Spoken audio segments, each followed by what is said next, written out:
Jānis runāja, nu, ka, policija atbraukus kaut ko tādu. Nē, kaut ko sajots. Ēd, mīļos, ēd kārtīgi, ēd.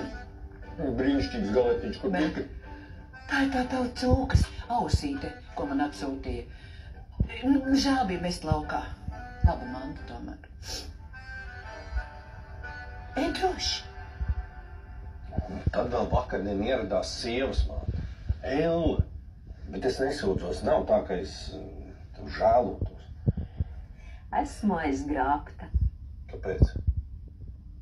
Tur ar tādiem ragiem staigā apkārt. Janai viss piedod, bet viņa redzēt, viņai ir principi.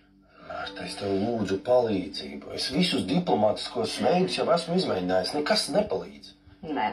Tā ir jūsu ģimenes lieta. Es nežēlošu tevi, nē.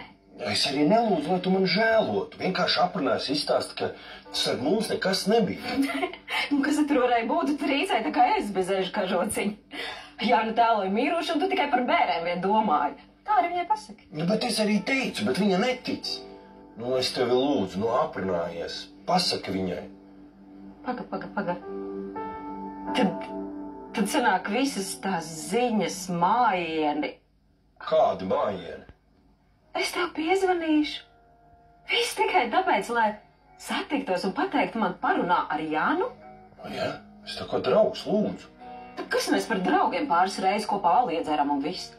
Nē, es netaisos nevienam neko skaidrot, kas ir bijis pirms pusgada. Kur nu vēl tavai sievai? Marta, lūdzu, parunājies. Tu taču zini, ka Jana man visu ir atņēmusi. Es esmu ķīlnieks. Tev patīk būt par ķīlnieku. Renāri, es pirmo reizi dzīvē redzu vīrieti, kurš lūdz man satikties un parunāties ar viņu sievu. Tikai pateikt, ka... Nē. Man neuztrauc tavu dzīvi. Es esmu satikusi savu sapņu vīrieti. Tā kā slēdzam šo tēmu. Tavs ēdiens. Jā. Tā. Pietiks? Jā.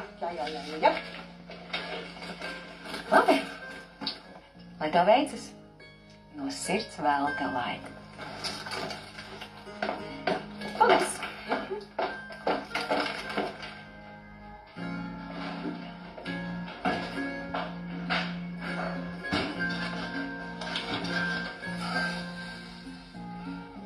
Viņai tiešām šodien nav garīgā, ja jau laimi novēlēja, tā kā tādā rādio koncertā.